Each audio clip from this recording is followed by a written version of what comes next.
guys, my name is Talia. I'm Gabriel. And we are married. Shocker.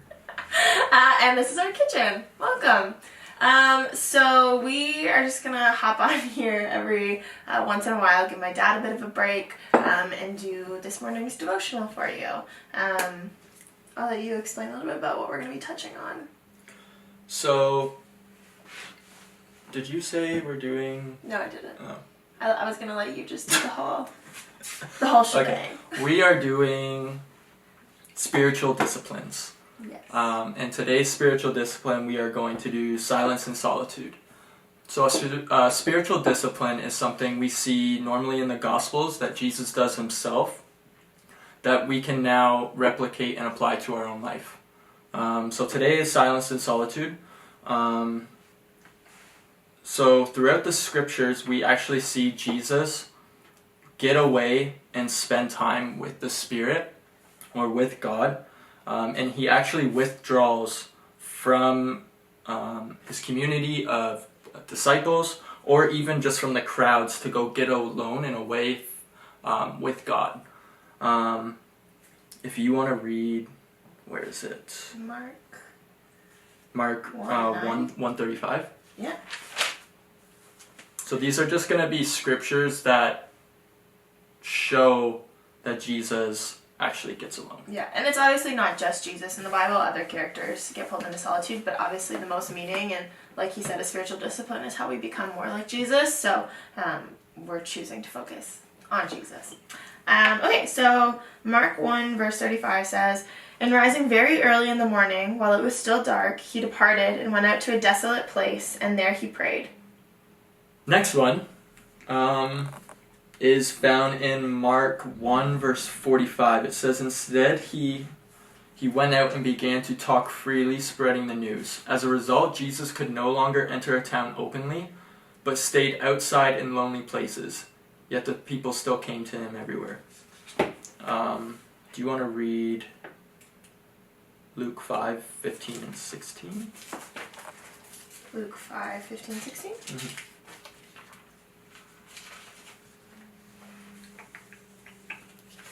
Okay, Luke 5:15 and 16. "But now even more, the report about him went abroad, and great crowds gathered to hear him and to be healed of their infirmities. But he would withdraw to desolate places and pray." Yeah. So what we just see here is that getting alone with God is very important. And that's what this whole devotional is about, is right now all of us are isolated. All of us have to be isolated. And we can either view this as like a terrible time of just being alone from our friends and not having anything to do, or we can actually see it as a great moment, an opportunity to grow our relationship with God. And we're choosing to see this as a gift of actually being able to spend time. I feel like a lot of, especially in our culture, of like what stops us from growing with God is not just not wanting to, but not having the time to, because our culture is so go, go, go, get as much done as you can. I have to have a job, I have to have a side hustle, I have to have more jobs, I have to have an internship. Now all of that is done, and now all we have is time. And I think that it's a perfect moment for us to all just sit at the feet of Jesus and just start to grow our relationship and see what truly matters in life. Totally. Yeah, that's so true. Like, to be honest with you, like, in the past few days, it's probably more than I've read my Bible this whole year. And it's not out of, like, a lack of want. It's more just because, you know, like you said, life is busy, life is crazy. But this is such a cool moment to literally, there's no more excuses. I saw this meme on Instagram, and it's like, hanging up on phone calls is hard now because they know that I have nowhere to go. And it's kind of the same thing with this. Like, you don't have any excuses. Like, we don't have any excuses anymore. So, like, let's focus on these spiritual disciplines. Like, let's focus on coming out of this stronger than when we went into it. Like, we have this really cool opportunity, like you said, to focus on the word, focus on silence and solitude. For me, like, I'm a raging extrovert. Like, if you've met me before, like, I like to talk a lot, and Gabe will confirm this. I like to be with people. I have major FOMO, fear of missing out. Like, I need to be places. But this forced period of solitude, obviously I'm not totally solitude because I have you and my dog, but it kind of reminds me of a time in my life, actually, when my life was a disaster. Back in 2016, before we were even dating. I had just dropped out of university, and it was a really, really, really hard time, and I felt like I had nobody. I felt like I had no friends. I felt like I had no support system, nothing, and it was really this cool time. Again, I read my Bible more than anything else because I really didn't have an excuse, and I think I came out of it stronger. I really focused on prayer and scripture and just kind of trying to open my ears and just listen to what God had for me.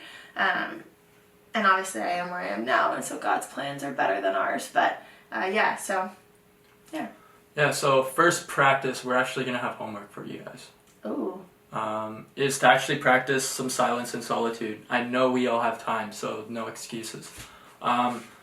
Each morning, maybe before you turn your phone on, before you look at the news, before you look at Twitter or Instagram, spend 5 to 15 minutes, open up a Bible, pray, put on a worship song, whatever it may be, go for a walk and just pray.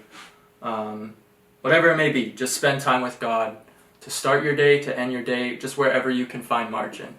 I'm just going to end us off with a psalm. It's found in Psalm 62. I'm just going to read a couple verses from it. Verse 1 and 2 says, "Truly my soul finds rest in God. My salvation comes from him. Truly he is my rock and my salvation. He is my fortress. I shall never be shaken." In verse 5 it says, "Yes, my soul finds rest in God. My hope comes from him. Truly he is my rock and my salvation. He is my fortress. I shall not be shaken." Verse 8, "Trust in him at all times, you people. Pour out your hearts to him. God is our refuge." That's good. Have a good week, guys. See you later. Nice. Why are you laughing? Yes, I'm just a jolly fellow. Okay, Santa. Okay.